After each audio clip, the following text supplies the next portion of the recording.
Today's program, Choose Healthy Life presents Hope and Healing for today's Black health crisis, is brought to you by our sponsors, Choose Healthy Life, Detroit Association of Black Organizations, United Way of New York City, and the Word Network.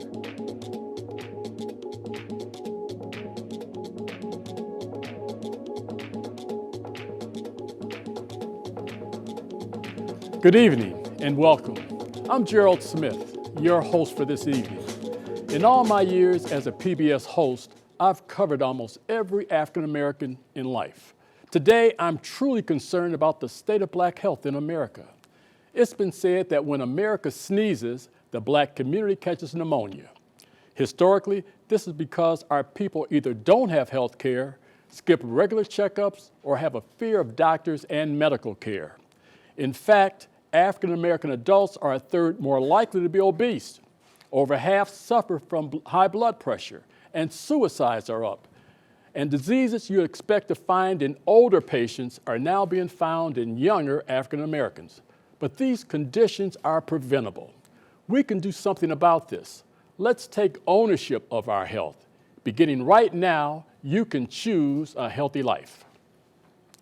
Joining us now is Reverend Horace Sheffield III, Choose Healthy Life City Clergy Leader and CEO of the Detroit Association of Black Organizations. Reverend Sheffield, welcome. Thank you. Why is Hope and Healing the new movement, and what do you foresee being accomplished as a result? Well, Gerald, you know, I was raised in the Black labor movement, my dad being vice president of the Negro American Labor Council under A. Philip Randolph in the 40s, a general for Martin Luther King, and most of that work centered on what folks were doing to us. And I've carried on that tradition, I think, for 40, 50 years.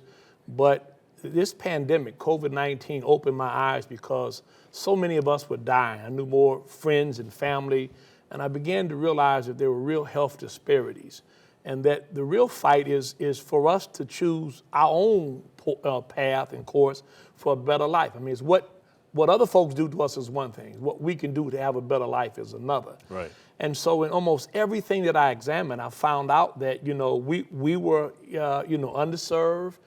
We were more afflicted by it. The severity of the outcome of the same ailments was more serious. And so therefore, I devoted my life, thanks to Deborah Fraser Howes, to really pulling together a consortium of churches, institutions, et cetera, to begin to really address those physical maladies that were affecting such great consequences in the African American community. Let me say this, what's important though, is that we did it through trusted servants. I'll say this and be done. When the mayor of Detroit couldn't get 50 people downtown at its convention center, the same day he was with us, we had 450 being vaccinated and being tested. So Choose Healthy Life is one thing, is what folks do to us, is another, the value we place in our own lives. Gotcha. Good points. Good points.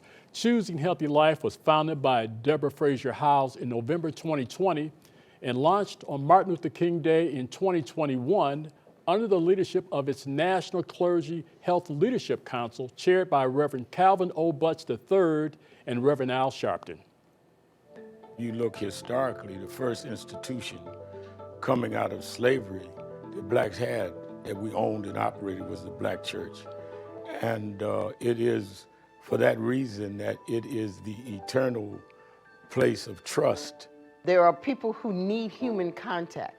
And what the public health navigators do is give that human contact between the church, the trusted institution of the church, and the public. The clergy, by extension, the leaders of the institutions, themselves have to be examples. And so we get tested. We encourage the community to get tested. We encourage the community to get vaccinated. We get vaccinated. And this is in keeping with the whole history of the church. I am grateful for my pastor. My pastor is filled with visions. You know, if you sit in the congregations and he'll say something on a Sunday morning, man, the vision comes right behind it. I'm grateful that this church is full tilt in getting this community tested. We really need it. Black and brown communities, so very important. Our belief is that everyone across the United States should have an equal opportunity to achieve optimal health care. Get our community the message that we need to be tested and taking a vaccine against this pandemic to fight back for life. Wow, that was powerful. Now it's my pleasure to welcome Deborah Fraser-Howes, founder and president, Choose Healthy Life, who is here in our studio. Deborah, so good to see you again. It's good to be here with you too, So Gerald. tell us more about this initiative. Well, you know, this was an initiative created based on a number of experiences that I've had, from teenage pregnancy to HIV and AIDS to going to seminary to working in the diagnostic industry. And it was a response to us having a number of what they called deserts in the Black community, testing deserts during COVID-19. And it was a response that was clear to me that God had prepared me to think through this based on everything that I had been through in my life. God is in this program. There's no Yes. question in my mind about that, and he deserves all of the credit for it. It came together easy. We went to the United Way of New York City. We got them to partner with us on the implementation. We've got something now that's sustainable, scalable. It's all over the country. We started out with 5 cities and 50 churches, and we grew to 120 churches in 13 states. Critical to the success of Choose Healthy Life was the bringing together of church and medicine. Faith and medicine is a powerful union that's going to save lives in our community. So it's not just about us sort of educating the community, because everybody, a lot of people can do that, but we actually have health navigators on the ground employed in the churches Yes. that are connecting the community to healthcare centers and health facilities so that they can get care. We've partnered with Quest Diagnostics, and we are now in this phase. We're still doing COVID, but in this phase, we are now focusing on the Blueprint for Wellness, which is another program that we'll talk more about today. But the Blueprint is actually going to focus on getting people healthy and getting them to know all of their numbers so that they can actually take action Yes. to save their own lives. Excellent, excellent. Thank you so much, Ms. Howes. See Thank you a you. little bit later in the show. All right, thank you. Essential to the process and success, I should say, of Choose Healthy Life are the implementation partners, and no more central to that effort has been the United Way of New York City, lead implementation partner for Choosing Healthy Life. I spoke with Michelle Drayton, VP of Health Equity of United Way of New York City, who's been helping implement solutions in communities across the country. Hi, I'm Michelle Drayton, and I'm the Vice President for Health Equity at the United Way of New York City. We're the implementation lead for Choose Healthy Life. At the United Way of New York City, we're dedicated to helping individuals, families, and communities to achieve the highest quality of life that they possibly can.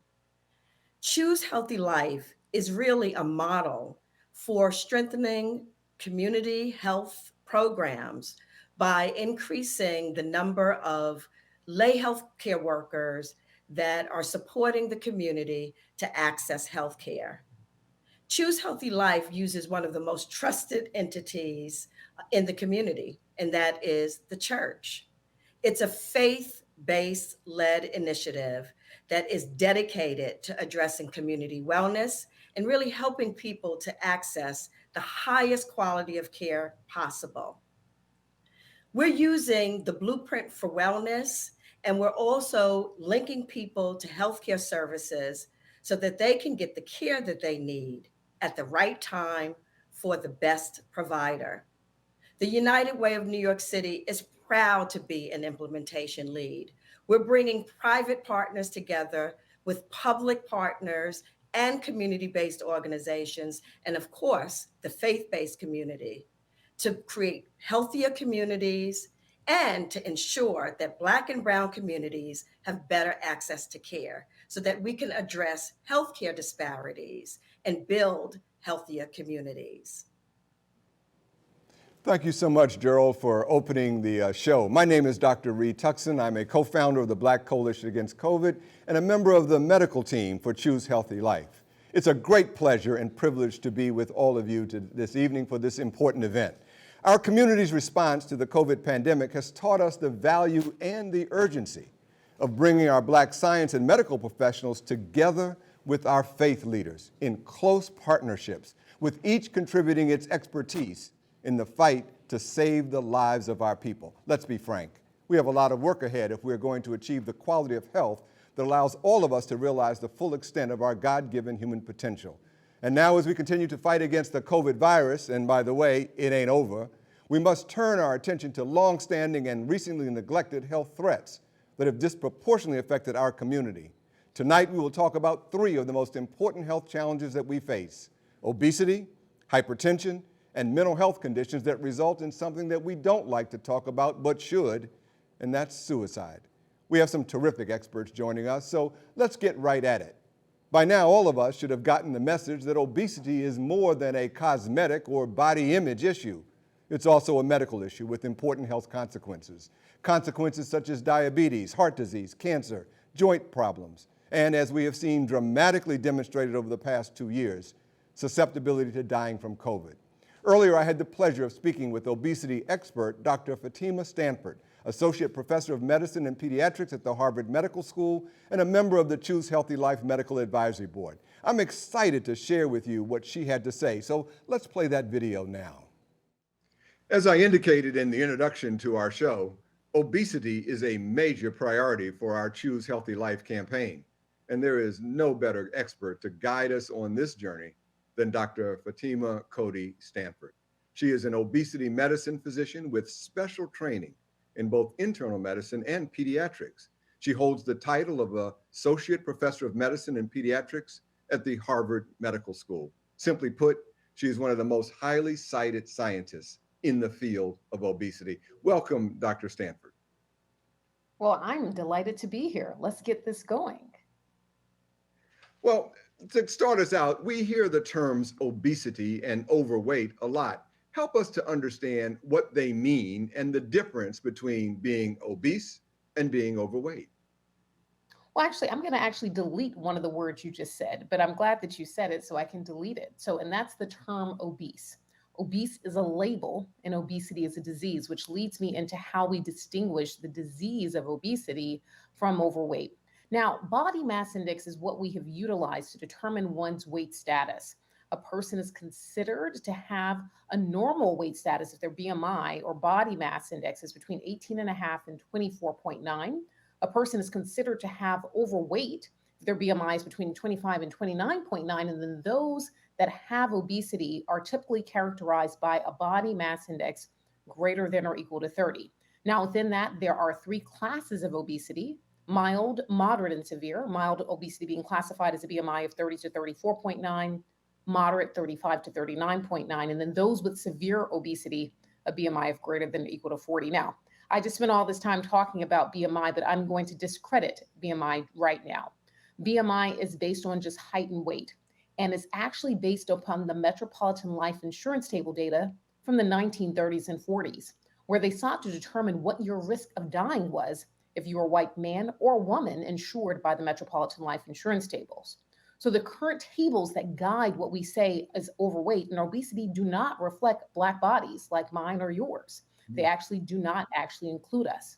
And as such, I went to redraw these BMI charts and publish this in the Mayo Clinic Proceedings in 2019 to discern what cutoff or cut points are actually necessary for individual groups.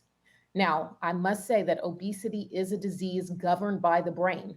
And believe it or not, there's a part of the brain called the hypothalamus that tells our bodies not only how much to eat, but how much to store. And that's governed by our environment, genetics, development, and behavior. Those all play a role in whether or not we'll upregulate the pathway that tells us to eat less and store less, or upregulate the pathway that tells us to eat more and store more. Really important. By the way, for those in our audience who need to know the differences in terms of the recommendations for BMI for Black folk versus white folk. Where can they find that so that they will be well armed when they go to see their health professional and make sure that their health professional has the information that you have spent so much time researching? Absolutely. So if they just actually Google my name and Mayo Clinic, I would say that this article that shows the BMI cutoffs will come up. But I will say this, Dr. Tuckson, interestingly enough, for Black men and for Black women, we do not see the same cut points. For Black women, we see basically a shift in the BMI, normal being somewhere usually between 31 and 33. Whereas for Black men, actually the cutoffs are much lower than 30 based upon the current data. And so those things are really important to note when we look at the differences in gender for Black men and Black women based upon the details that I had in my study. Well, we'll make sure that people will see that, but we want to just so that everyone has it right now. For those who are taking notes, you put into your search engine, Dr. Stanford, STANFORD, and the words Mayo, MAYO, clinic proceedings. And you will find that information, print it out, and take it with you next time you go visit your health professional. Well, as I travel around, Dr. Stanford, I notice that there are a lot more people who, simply put, are larger. And I'm also noticing that there has been an increasing acceptance of larger body sizes in the Black community. What's your reaction to this observation that I've made? So first of all, I'm going to say yes and yes to your reactions. And let's talk about what we're seeing and why we've seen such a dramatic rise in obesity, both in the Black community, but the community at large over time. So we talked about genetics, development, and environment behavior playing a role in a person's likelihood of having obesity. And I first want to start from the genetic piece of the puzzle. And I'm going to say something that most people have not heard until right now. And that is that weight is more heritable than height. And so I say that the first time, people are like, what did she just say? So I'm going to say it once more. And that is that weight is more heritable than height, which means that if you have parents that have obesity, there is a 50 to 85% likelihood that you yourself will have obesity, even with optimal diet, physical activity, sleep, stress management, etc. That's how highly heritable this condition is. So if we have more people that have obesity, there are more people that are having children that have obesity because that's contributing to that genetic pool. But why do we have more obesity? Why are we seeing that? So diet quality has definitely changed over time. And by diet quality, I mean a preference or lack thereof for lean protein, whole grains, fruits, and vegetables. Physical activity has also changed. We are hoping that people get in at least 150 minutes of moderate intensity physical activity. And what does that mean? That means that during the activity, you could talk but not sing, unless you're maybe Beyonce, and then maybe you could do both simultaneously. Sleep quality and duration plays a large role in how our bodies regulate weight. If we're sleeping in an erratic fashion, that will have a huge implication for our weight. But even medications that we as doctors prescribe can contribute highly to weight gain. Indeed, we think 20% of the obesity rates in the United States today are secondary to medications being prescribed for other conditions that actually cause major shifts in rate. And I would be remiss on this show not to talk about one of the major reasons we see much higher rates of obesity within non-Hispanic Black individuals here in this country, and that is racism. And so you might say, well, how does racism contribute to obesity? And actually, it was the Black Women's Health Study that was the first to really elucidate this clear link, that when women experience racism, they actually internalize that racism. That sets off a cascade of inflammatory markers, which causes the storage of more adipose or fat. And when they looked at the study participants, which were all Black women, what they found was those that experienced more racism tended to have higher rates of obesity. So there are a variety of factors contributing to this disproportionate increase in obesity within our communities compared to others, but there has been a universal increase here in the US and around the world. Well, thank you for that observation. In the few seconds that we have left, we know how important it is to deal with obesity because of the consequences of being obese on our heart, on other parts of on diabetes and other illnesses. So it's important that we get at this. In the couple of seconds left, tell us just is there a role for the church in this? We have 30 seconds, I think, to answer this, but is there a good role for the church, and should the church be involved in this struggle? Absolutely. Faith-based communities are where we spend our time, where we get our joy, where we deal with the issues of the day. So the church has a major role to play. It's a place that I grew up in. My first memory in life was my christening at 5 months of age. It's a place where we go for solace. The Black community has to play a role. We need all hands on deck, and we know our faith is of paramount importance. Well, thank you so much. And we are, all of us at the Choose Healthy Life movement, appreciate your leadership, not only on this show, but in the days coming, because we know that you are working hand in hand with all of us as we try to get the maximally healthy Black community. Thank you so much, Dr. Stanford, for being with us today. Thank you so much for having me, Dr. Tuckson. And thanks again to Dr. Stanford. And she urges us to look out for that article that she wrote and take it with us to our health professionals. So put in your search engine, STANFORD, Dr. Stanford, and Mayo Clinic, MAYO. That's how you can act on the information she just gave. Well, I enjoy seeing the pride that so many of us have in the beautiful bodies that we've been gifted by God, and our refusal to be body shamed by others. Let's just make sure that whatever size we were born to be in, that what's inside is as healthy as possible. Well, now we turn our attention to another disease that we've heard about for a long time, hypertension or high blood pressure. We call it the silent killer. Despite talking about this for years, I'm sad to report that the frequency of high blood pressure among Black people in the United States is among the highest in the world. In fact, almost 55% of Black adults have high blood pressure, which we call, again, hypertension.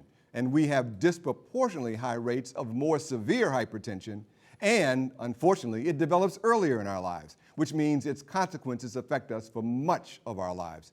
So while we are going to inform you tonight about this disease and what you can do to prevent and control it, we have to go beyond talking to action. To get us started, we are pleased to share with you a recent PSA from our friend Mike Epps, who recorded this PSA to encourage the people of Detroit, where nearly half of all adults are estimated to have hypertension, to sign up for free screening. Hi, I'm Reverend Sheffield, and I'm comedian Mike Epps. And we're here on behalf of Detroit Association of Black Organizations. High blood pressure is getting out of control in the city of Detroit, and we're here so we can help all our people in the community. But hypertension and the problem with high blood pressure is not a joke. And almost 49% of Detroiters have some form of hypertension. We're here to help control that. Go to yourbloodpressurematters.com or call 313-491-0003. Thank you, Mike Epps and Reverend Sheffield. Well, to help us better understand hypertension and what we can do to prevent and control it, I'm pleased to welcome a friend and a colleague, Dr. Gigi El-Bayoumi, co-founder of the Black Coalition Against COVID, practicing physician and founder of the Rodham Institute at the George Washington University, where she's been focused on applying the transformative power of education to achieve health equity in the greater Washington, D.C. area. Hello, Dr. El-Bayoumi. Hi, good evening. Help us to understand what exactly is hypertension and why it is so important that we get at this. Well, we need to make sure that the body and the heart pumps blood to all vital organs. When the pressure is very, very high, that causes all kinds of problems. We know about strokes, but did you know about dementia? When there are silent strokes, many of them, that can look just like Alzheimer's. Did you know that your kidneys can be affected when your blood pressure is elevated? Not to mention your heart. But there are so many aspects, and sadly, sometimes people present with the first event being a stroke or a heart attack. Is that why they call it the silent killer? That's exactly why they call it the silent killer. But you don't have to be a victim if you know what your numbers should be. So know your numbers. It's very, very important. Knowing your numbers, writing it down all the time, taking it with you. Well, how do I know what my blood pressure is? Do I have to have an official reading by my doctor, or can I do something to monitor it myself? Well, first of all, if you're over a certain age or if you have a family history, I would really urge you to buy your own blood pressure cuff, number one. But you can have it checked at the store, at the pharmacy, any place. It is important to know your numbers because I see so many patients who say, oh, I've always had high blood pressure. It's never under good control. And that's just not acceptable. So it should be less than 130/80. If you are younger, we tend to have it more tightly controlled because we don't want your blood pressure to run high for years and years to impact your organs. Let me make sure that I know those numbers again. What were they again? Ideally less than 130/80. And so those are just readings that we see of how the heart functions in its pumping and readings of what it is when it's at rest. That's exactly right. So the top number, systolic, is 130 or less, and the bottom number is 80 or less. And guess what? They're both important. Now, if I am watching my numbers and they're high, I guess I need to do something about it. Do I always have to take drugs to be able to start to prevent hypertension? No, not necessarily. And one of the things that I tell my patients is even if I put you on a couple of medications, if you make changes in your diet, your exercise, I can peel them off. I can stop them. So no, you are in control. But we need to make sure that you don't have other conditions such as diabetes. Sleep apnea is one that many people don't know about and can cause high blood pressure. Make sure that you're not taking any anti-inflammatory medicines such as ibuprofen or naproxen. Those increase blood pressure. And another thing is alcohol in all of its form. Beer, wine, hard liquor can increase your blood pressure. Now, we've heard a lot about salt. Do we really have to be watching our salt? And is there really a relationship between the salt and high blood pressure? Salt is real, and if you think about salt, it's in all of our food, even the sweet foods. So in cereal, salt is present. The problem is that salt, some amount of salt, is important. But what we do is we take much, much more than we need, and that can cause problems. It makes your kidneys work harder, it makes your blood pressure go up, and that's why actually in African American patients, a diuretic, which helps get rid of salt, is quite effective in bringing your blood pressure down. Really quickly, in the minute we have left, I'm curious about two things. One is the relationship with obesity. We just heard a great presentation there. And also, is there a concern with people who have high blood pressure and who smoke? Oh, the high blood pressure and smoking, it's like pouring gasoline on a fire. You really, really don't want to do that. The rates of all the bad things that we've talked about, including cancer, which we didn't mention, is higher. And so it is important that we are attentive to what the numbers are, that we monitor them, and we don't accept when doctors tell us, oh, it's okay for you to have an elevated blood pressure. No, it's not. Know your numbers. Well, thank you so much, Dr. Gigi. And the thing that I'm taking home from this is we absolutely have to check our blood pressure regularly, and we got to know those numbers. And when they're out of whack, we got to take action. Thank you so much for joining us. My pleasure. Now, in our next segment, we turn to the heartbreak of suicide. One of our most difficult challenges as health professionals is to get our community to talk openly and frankly about mental health issues. Somehow, many of us have gotten the mistaken notion that there is shame in struggling with mental health problems and that it's embarrassing or a sign of weakness to share these problems with others. And if talking about mental health is difficult, imagine what it is like to be honest and open about the worst outcome of mental health problems, suicide. Let me be very clear that mental health challenges and suicide can and do affect all segments of human life, all ages, socioeconomic groups, and members of all religions. Almost all of us will at some time confront these issues, whether as individuals, members of a family, or within your church home. Well, let's bring that to a stop now, tonight, especially since September is National Suicide Prevention Month. I myself have lost a child to suicide, and because I dearly love my son, I will never be ashamed to acknowledge both his struggle and the value of his life, and I'm proud to share my pain openly if it will help others to seek help. To get us started, we at Choose Healthy Life were impressed by a recent video from award-winning actress Erica Alexander, who encourages us to recognize and respond to people at risk for suicide. Let's share that now. I'm Erica Alexander, and because my life has been touched by suicide, or because someone who attempted it, I joined forces a few years ago with Reverend Sheffield and Project Rainbow to assist us and others to help prevent suicide in our families and communities. Now, it's important that you get help to help others. Suicide is preventable. And you may be the one who can save a life. Thank you so much to Reverend Sheffield and Project Rainbow and everyone who's doing so much to educate communities and our families and each other about how we can help prevent suicide and save lives. Thank you so much. Well, thank you so much, Erica Alexander, for that really important message. To help us dive into this issue, I am so pleased to welcome someone who has become a new friend of mine, an enlightened pastor and the Partnership Center Director for the United States Department of Health and Human Services, my friend, Dr. Q English, Reverend Dr. Q English. Also joining with us today is David Felton, the Director of Project Rainbow, a Detroit-based teen suicide prevention program. Well, Reverend English, you have been in the unusual position of being both an advocate for mental health as well as a faith leader. Can you help us to understand why this issue is so important to you, and how do those two roles come together? It's personal for me, very, very personal for me. When I think about growing up in Spanish Harlem and living with the awful statement of what goes on in a house stays in a house, and seeing the fruit of that being my nephew taking his life, the fruit of that being my brother pushing a shopping cart down the street with mental illness and never getting help, the fruit of that being substance use disorders throughout.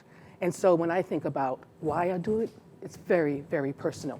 And we look at the U.S. emergency rooms, uptick of almost 51% of youth attempting suicide. So it's a problem. It's a problem. You know, I've admired your leadership on this issue for some time, and I'm aware of a special program that you are involved with that focuses on the mental health of teens. Yes. Can you help us to understand a little bit, first, why did you do it and what's it all about? You know, again, it has to do with my family, and it has to do with my upbringing in New York City, Spanish Harlem, and watching our kids suffer in silence.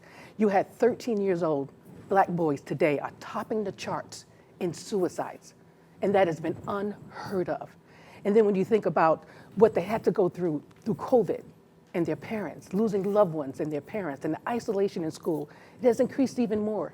So we have now actually printed a youth mental health toolkit for the faith leaders to understand how to handle these children that are coming to them on a daily basis. And how do they access that toolkit?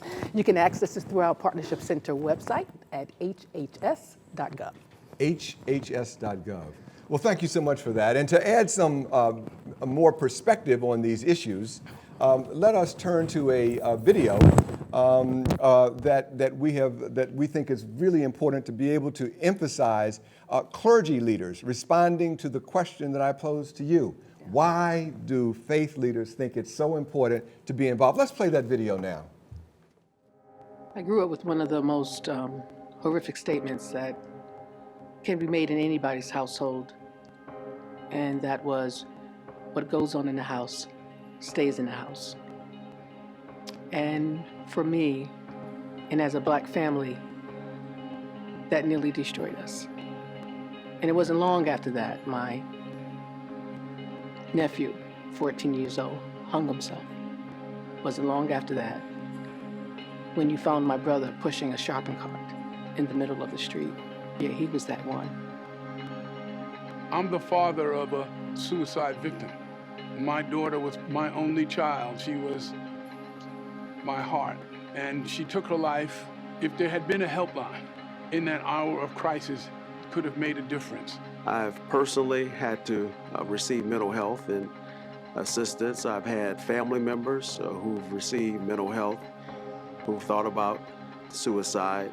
The significant number of folks who are attempting suicide, who have suicided, are young people between the ages of 13 and 19. I have a friend who was very spiritual, loved the Lord, and who took her life. And the biggest problem was at the funeral, all of us knew it, and no one could talk about it. Growing up in a family of 15, I really do know what it means when individuals would say that what goes on in the home, stay in the home, because that's the way our parents really raised us. Too many people are experiencing suicidal crisis or mental health related distress without the support and care they need. There is hope. The Lifeline works. It helps thousands of people overcome crisis situations every day. The 988 dialing code is just the first step towards strengthening and transforming crisis care in this country. It serves as a universal entry point so that no matter where you live, you can reach a trained crisis counselor who can help.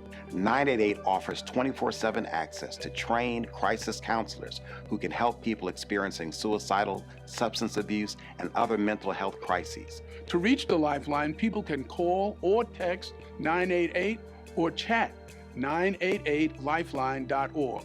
988 is more than just an easy to remember number. It's a direct connection to compassionate, accessible care and support for anyone experiencing mental health related distress. But we're at a moment in time now where we have to indeed break that cycle and be open to a number of things that are happening in our families, especially in the Black church. You may be the person that stands between them and that ultimate, irreversible decision. Thank you for calling the Lifeline. How may I help you?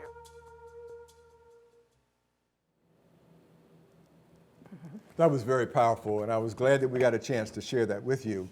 Well, with me now is our friend David Felton, who is a close collaborator with Reverend Sheffield.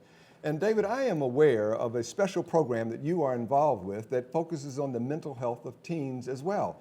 Can you talk to us a little about what you're doing here in Detroit? Yes, under the leadership of Reverend Sheffield, we have established Project Rainbow, which is an extension of Detroit Association of Black Organizations. So what we do is try to have a positive impact on the demographic that's being highly affected with suicide. Normally, we look at this as being problems that happen in other communities, but it's in fact having a very, very, very hard impact on the young people that we serve in our community. In the last 2 years, suicide has in fact dropped in other communities, but has risen in African American communities, especially among young Black children between the ages of 13 and 24. Are you seeing that the clergy's outreach to teens who are struggling is welcomed? Is this difficult? Is this a real role that pastors around the country should be assuming? Absolutely, absolutely. The Bible says in James 2:20 that faith without works is dead. A lot of us have faith, but we don't have the work to go along with it. So not just praying, but actually having a strategic approach toward finding resolution for these issues instead of just telling them to go see somebody else or pray about it, but actually putting some tools and resources together to help them find the answers that they need. Sometimes, though, I think we're intimidated by thinking that teens will reject us when we reach out. Are you finding that that's not the case? Well, it depends. Again, we can't make assumptions. We don't have a cookie cutter approach toward this work that we're doing, nor do we have a magic wand that just gets rid of everything. So we have to make sure that we treat each of them as individuals. I've heard Dr. English often say that we have to respect them and we have to listen to them and make sure that our communication is effective, and we have to be prudent and use wisdom when we're trying to reach these young people. Well, we're going to continue to learn from what you and Reverend Sheffield are doing in this area, and thank you for all that you are doing. Let me turn back to you, Reverend Q. English, and there was a big announcement made by the President of the United States about a month ago, talking about a new special hotline. What's that all about? It's 988. It's our newest suicide prevention. 988. 988, just a 3-digit code replacing the 10-digit code. We have expanded our Lifeline centers across the nation. You can call without fear of your name being disclosed. All you have to do if you need help, if you just want to talk, if you're suffering with mental illnesses or substance use disorders, you can pick up the phone today and call 988. But we have to be vigilant, Dr. Tuckson, in addressing the stigma that exists, because you have 63% of African Americans believing that it's a problem to disclose. So this video that we showed today was to help people understand we are going through it too. We're leading while bleeding, even leaders. And so we have to have the audacity to stand up, even behind our pulpits, to make a statement saying 988 is a safe place for you to call. Well, thank you for your leadership on that, Reverend English. Thank you, David, for joining us today. And again, let us be very, very clear. There is no shame, in being able to talking about these kinds of issues. And so let's just keep doing that. And the leadership of the pastors will be very, very important.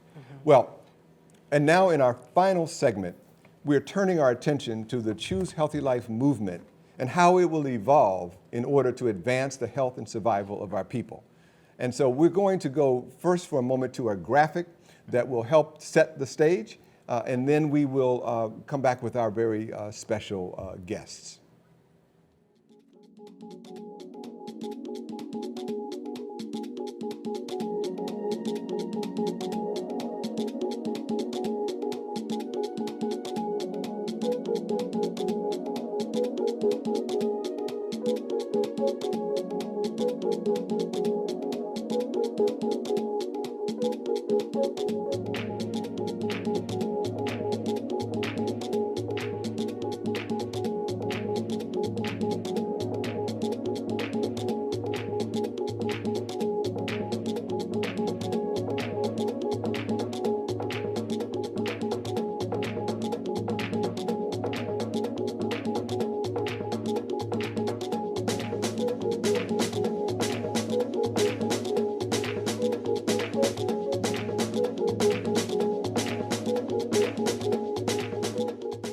Well, welcome back, and we're welcoming again Deborah Fraser Howes, our founder of Choose Healthy Life, and it's my pleasure to introduce a really important person to this movement, Reverend Jacques Andre DeGraff, our Choose Healthy Life New York City clergy leader. Reverend DeGraff, you have deeply impressed me with your commitment to this movement. Why has this become so important to you? Well, first of all, thank you for having me, and thank you for those kind words.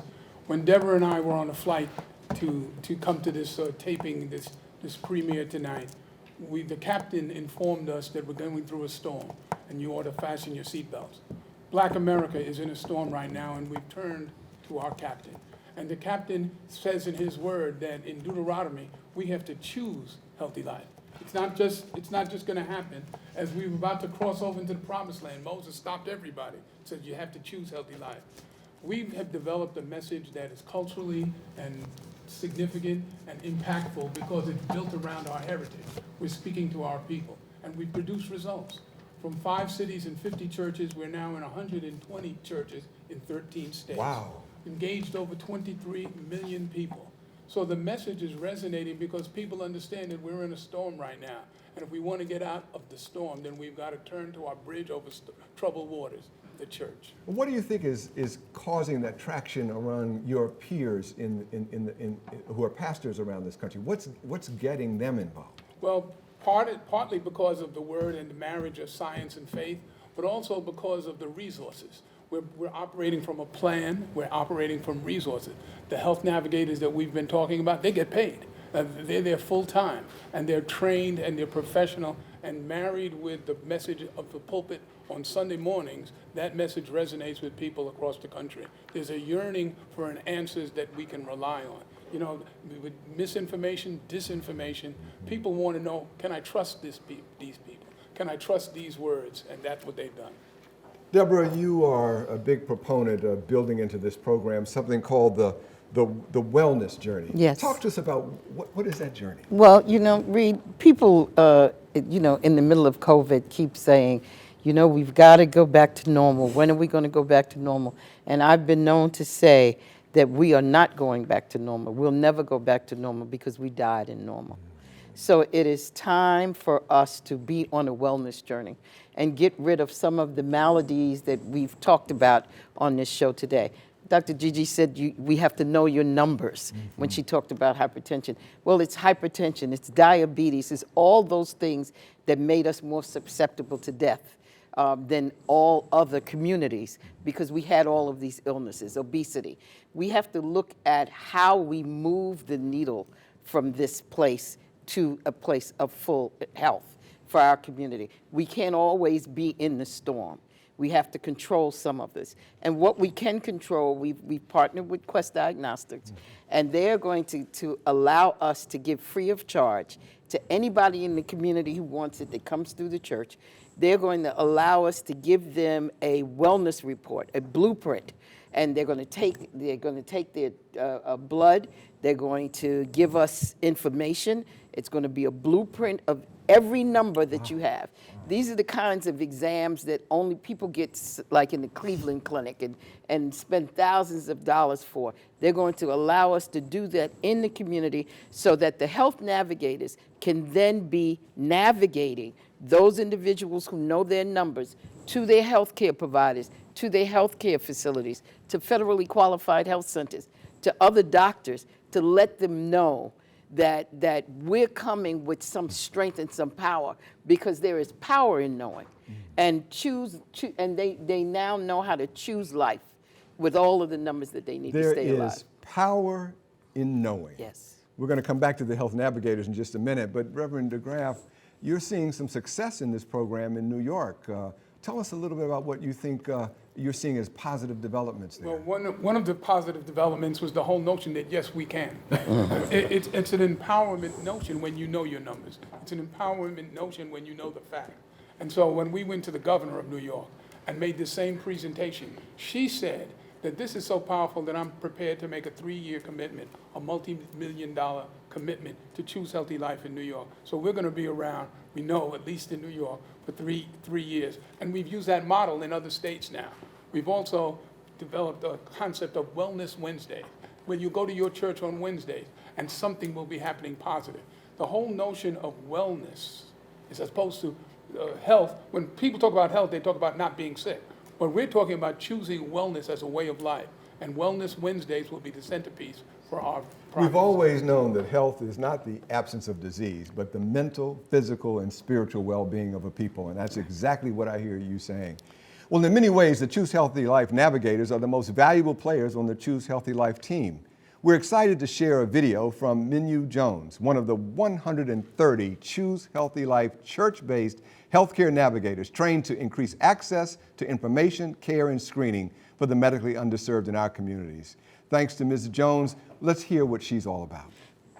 Hi, I'm Minyu Jones, and I'm a community health navigation worker in Detroit with New Destiny Church. I'm just one of many healthcare navigators that truly care about the community and have been trained to provide services in cooperation with clergy members to make sure that our communities have the care and access to care that they need. We know that COVID-19 has disproportionately impacted the Black community, but we have the resources and tools and are equipped to make sure that we meet people where they are. This means everything from screening to testing, diabetes, hypertension. We've moved beyond COVID-19 to also include things such as HIV rapid testing. We know that it's important for people to get tested and to access care, but we want to make sure that we are using trusted members of the community who are trained to perform screenings and provide testing resources and counseling where appropriate. I'm proud to be a Choose Healthy Life healthcare navigator with New Destiny Church in Detroit, Michigan. It's more than a job. It's personal. I've had family members impacted by COVID-19 and other issues that plague our community, including HIV, hypertension, and diabetes. My personal mission is to make sure that I make every opportunity count. Making it count for me means giving back to the community that I love, Detroit, Michigan, and making sure that people get the care and access the services that they need. There's a lot of work to be done. So with that, I'm about to put on my cape and head out into these streets. See you guys. Well, that was terrific, and I'm so glad we had a chance to share that with you. Deborah, in the few minutes that we have left, how do you sort of see this movement moving forward? What's the next step? The next step, you know, all of these steps have been ordered by God. There's no question about it. And I've been blessed to just be a part of it and some vehicle to it. But the next steps, we are very clear, is to get all of these churches completely up, get them connected to the healthcare providers, get information out to the community, educating the community, letting the community understand the importance of choosing life over death. And I think that we have the infrastructure to do it. We've joining with government to do it. Mm-hmm. The faith and medicine together has been a God-given blessing to our community, and I thank you and everybody else who's been involved in this. Well, it's just been an amazing journey, hasn't it? And, It's been and the traction with so many churches now all over the country doing this, and your leadership has been terrific. Keep at it. Thank you so much. Well, as we close out this section of our show, and as I mentioned during the introduction, our community's response to the COVID pandemic has taught us the value and the urgency of bringing our Black science and medical professionals together with our faith leaders in close partnerships, with each contributing its own expertise together in the fight to save the lives of our people. We hope that tonight has inspired you to take better care of your own health, that of your family, and of our community. It is encouraging you, hopefully, to reach out to your peers in the congregation to work together to enhance the health of all. Let's do our part to keep fighting COVID. And by the way, get your booster. And obesity and hypertension and the mental health challenges that lead to the tragedy of suicide. Keep all of these in your mind, as well as your regular medical appointments. Exercise often, eat wisely, stop smoking, and moderate your alcohol intake. As we urge you to take the steps necessary to choose a healthy life, start on your wellness journey today. And please remember that we want to thank before we bring Gerald back to wrap up, we want to thank Novo Nordisk and our other sponsors for making this important conversation possible. And now, I'm so pleased to turn it back to our friend, Gerald Smith. Gerald, welcome back to the setting. Thank you, sir. Please join me right here. You did such a started. Thank you. And there's a seat for you right there.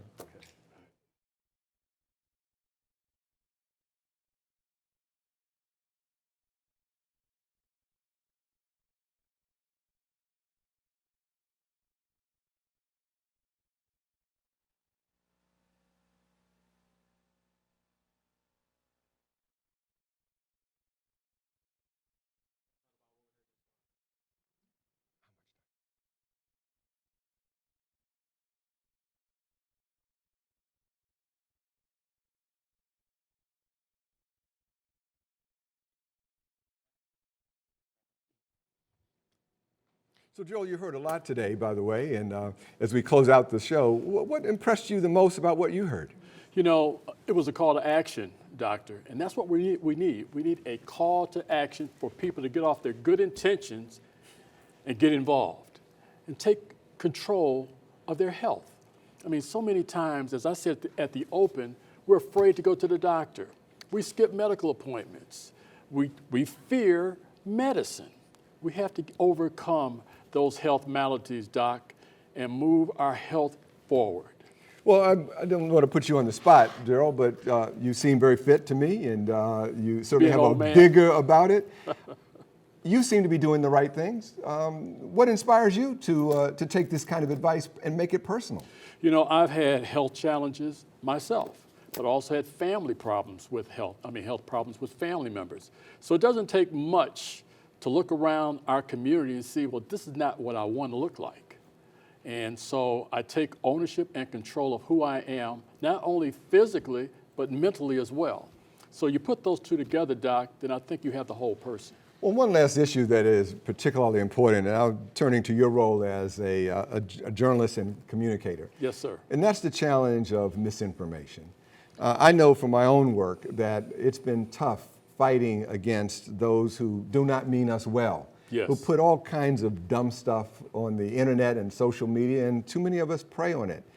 How do you sort of see the role that we have to have in terms of journalists, scientists, pastors, in providing trustworthy information to the community? That's a major challenge, Dr. Tuckson. What we really need to do is begin to tell the truth. And the truth, for some strange and magnanimous reason, is kind of escaping us all. So I think it goes to those who are serious about true journalism have to tell the truth. And I think if I can say that more than anything else, I think it will demystify all the bogus and misinformation that's being parlayed out here. Well, let's make sure that you continue to influence your colleagues to provide us with what we need in every way possible. And I'm certainly committed as a physician to be in partnership with our faith leaders to support them in all of the information that they need to get out and making sure that it is accurate, trustworthy, but above all, functional, Yes. so that people can act on the information. And let's be really realize that if the information means nothing if we don't do something with it. Exactly, exactly. Well, I'm going to turn to you and let you close out the show. And I appreciate having the opportunity to co-partner with you on this great and important effort. And thank you for coming to Detroit. Enjoyed it. Okay, thank you.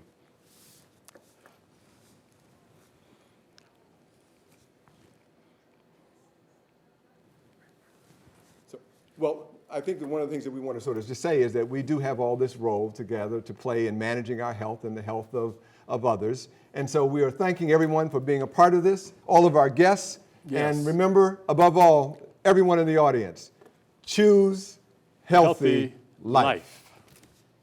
Take care and good evening.